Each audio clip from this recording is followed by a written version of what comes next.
నమస్తే, welcome to story board. నట్టనడి వేసవి, బలంగా వీస్తున్న గాలులు, అడవిలో చెట్లు ఒకదానికొకటి రాసుకున్నాయి. ఆ రాపిడికి అగ్గి పుట్టింది, అడవి అంటుకుంది, గాలి వేగం పెరిగింది, అడవి తగలబడటం మొదలైంది. అదొక దావానలంలా మారింది. ఆ మంటల్ని ఆర్పటం సాధ్యమేనా? ఎన్ని ప్రయత్నాలు చేసినా ఆ మంట ఆగుతుందా? భారతదేశంలో కరోనా వైరస్ విస్తరణ అడవి అంటుకున్న తీరునే తలపిస్తోంది. మేలో విజృంభిస్తున్న కరోనా జూన్ జూలైలో ప్రళయాన్ని సృష్టిస్తుందా? ఇండియా ఇటలీలా మారుతుందా? ప్రతి నిమిషానికి 4 కొత్త కేసులు, ప్రతిరోజు 6,000కు పైగా కొత్త కేసులు. ఇండియాలో కరోనా విస్తరిస్తున్న తీరు ఇది. దేశంలో కరోనా బాధితుల సంఖ్య 1,50,000కు చేరింది. ప్రపంచంలో అత్యధిక కేసులు ఉన్న దేశాల జాబితాలో భారత్ 10వ ప్లేస్కు చేరింది. మరో 2 రోజుల్లో టర్కీని దాటబోతోంది. 5 రోజుల తర్వాత ఫ్రాన్స్ను దాటేసి ఇటలీ సరసన చేరుతుంది. నిపుణులు హెచ్చరిస్తున్నట్టు జూన్లో కరోనా పీక్ స్టేజ్కు వెళ్తుందా? భయం లేదు సరే, బాధ్యతైన ఉండక్కర్లా? అది కూడా లేదు. ప్రపంచాన్ని గడగడలాడిస్తున్న మహమ్మారి భారతదేశంలో ఇప్పుడిప్పుడే విస్తరించడం మొదలైంది. లాక్డౌన్ ఉన్నంతకాలం అదుపులో ఉన్న పరిస్థితులు ఆంక్షల్ని సడలించిన తర్వాత కట్టలు తెంచుకున్నాయి. వైరస్కి ఇప్పుడు కావలసినంత స్వేచ్ఛ ఉంది. 4వ విడత లాక్డౌన్ కూడా ఈ నెలాఖరు నాటికి ముగియనుంది. ఆ తర్వాత పరిస్థితి ఏంటి? లాక్డౌన్ని పొడిగిస్తారా? ఆంక్షల్ని మరికాస్త సడలిస్తారా? కేసులు పెరుగుతున్నాయి కాబట్టి ఆంక్షల్ని మళ్లీ కఠినతరం చేస్తారా? మరో 4 రోజుల్లో స్పష్టత రావచ్చు.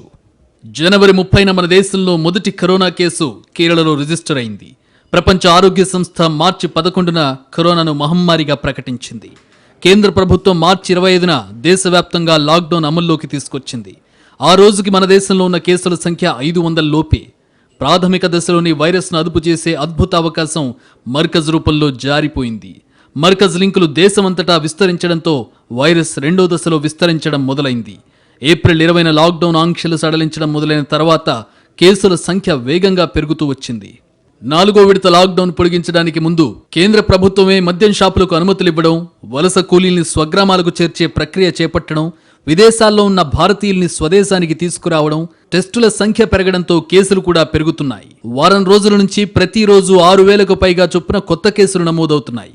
దేశంలో తొలి కేసు నమోదైన తర్వాత వాటి సంఖ్య 20,000కు చేరడానికి 90 రోజులు పడితే గత 80 గంటల్లోనే 20,000కు పైగా కొత్త కేసులు రికార్డయ్యాయి. వైరస్ ఎంత వేగంగా విస్తరిస్తుందో చెప్పడానికి ఇంతకంటే పెద్ద ఉదాహరణ ఏముంది? నెల రోజుల క్రితం ప్రపంచ కరోనా బాధితుల జాబితాలో భారతదేశం 28వ స్థానంలో ఉంది. 2 వారాల క్రితం వరకు 17వ స్థానంలో ఉంది. ప్రస్తుతం ఇండియా టాప్ 10లోకి చేరింది. ఈ నెలాఖరు నాటికి ఇండియా 7వ స్థానానికి చేరుతుంది.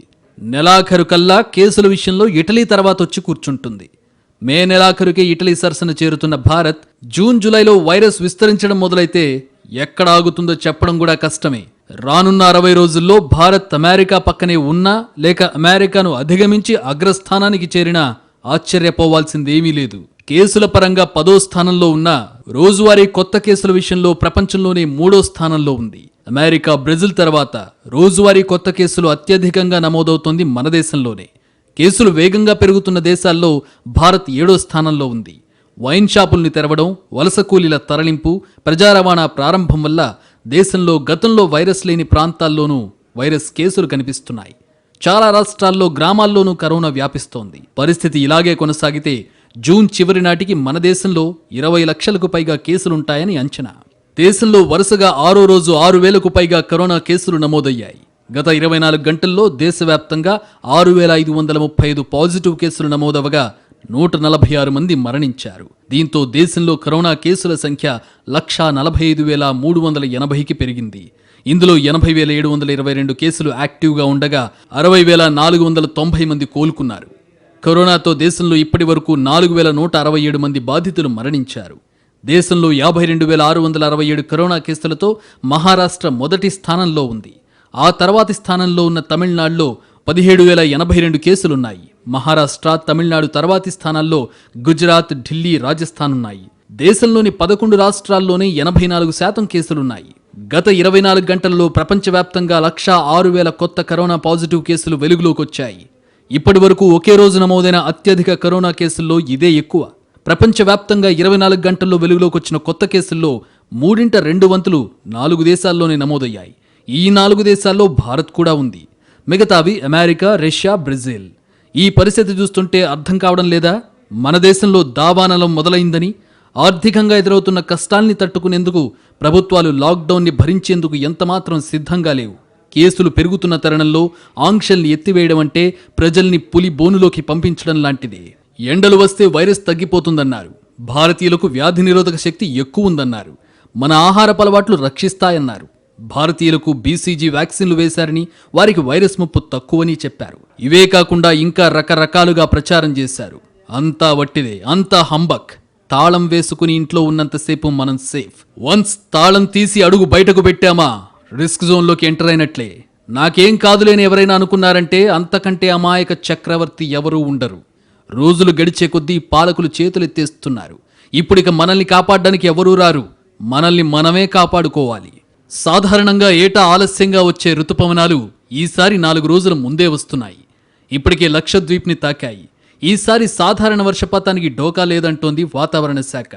ఇదంతా ఎందుకు చెప్పాల్సి వస్తోందంటే వర్షాలొస్తే ఊరికే రావు. సీజనల్ వ్యాధుల్ని వెంటబెట్టుకుని వస్తాయి.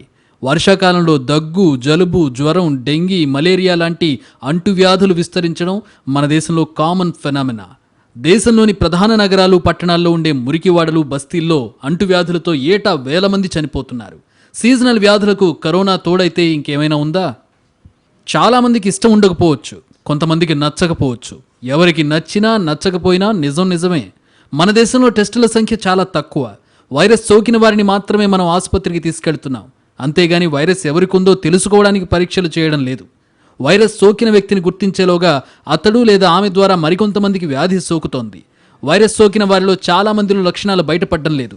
వైరస్ సోకిన వ్యక్తికి పరీక్షలు చేసి అతడికి పాజిటివ్ అని తేల్చేలోగా అతడి నుంచి చాలా మందికి సోకుతోంది. ఈ లెక్కను చూస్తే దేశంలో ఇప్పుడున్న కేసులకు 10 రెట్లు ఎక్కువగా కరోనా బాధితులు ఉండొచ్చనేది నిపుణుల వాదన. This number will go many times, many fold. Can say maybe 10 lakh, 20 lakhs, something of this. It all depends. It's a very dynamic thing. Now, if lot of migrants are going back to their villages, many of them are infected. So some governments are testing. Some will escape. Some will test are not 100% accurate. If some are test are they are false negative, which means they are actually infected but test says negative. Then they will go to population and infect more people.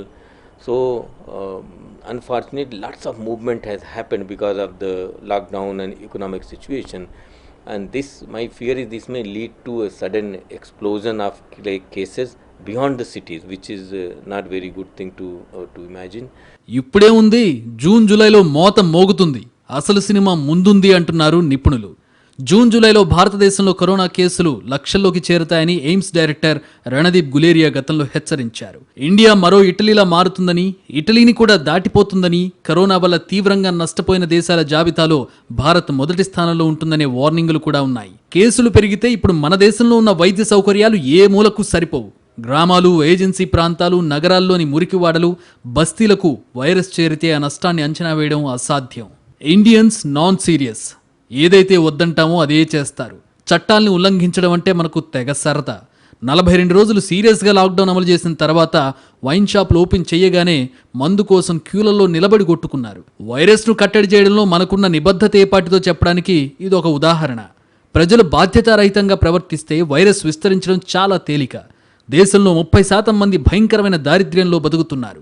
తరచూ చేతులు కడుక్కోవడానికి సబ్బు, నీళ్లు కూడా లేని వాళ్ళున్నారు. ఇలాంటి పరిస్థితుల మధ్య వైరస్ను అదుపు చేయడం సాధ్యమేనా? కొన్ని అంటువ్యాధులు కాలంతో పాటు వస్తూ వెళుతూ ఉంటాయి. సాధారణంగా శీతాకాలంలో జలుబు, నోరో వైరస్ వలన వాంతులు అవ్వడం లాంటివి జరుగుతూ ఉంటాయి. కరోనా వైరస్ తీవ్రత కూడా వేసవిలో తగ్గిపోతుందని కొంతమంది సూత్రీకరించారు. అయితే అలాంటిదేమీ జరగలేదు. 55 డిగ్రీల ఉష్ణోగ్రత వద్ద కూడా వైరస్ సజీవంగా ఉండడమే కాకుండా విస్తరిస్తోంది. అమెరికా, ఫ్రాన్స్, ఇటలీ, జర్మనీ, స్పెయిన్లో కేసులు పెరగడానికి ప్రధాన కారణాల్లో ఒకటి అక్కడి వాతావరణం.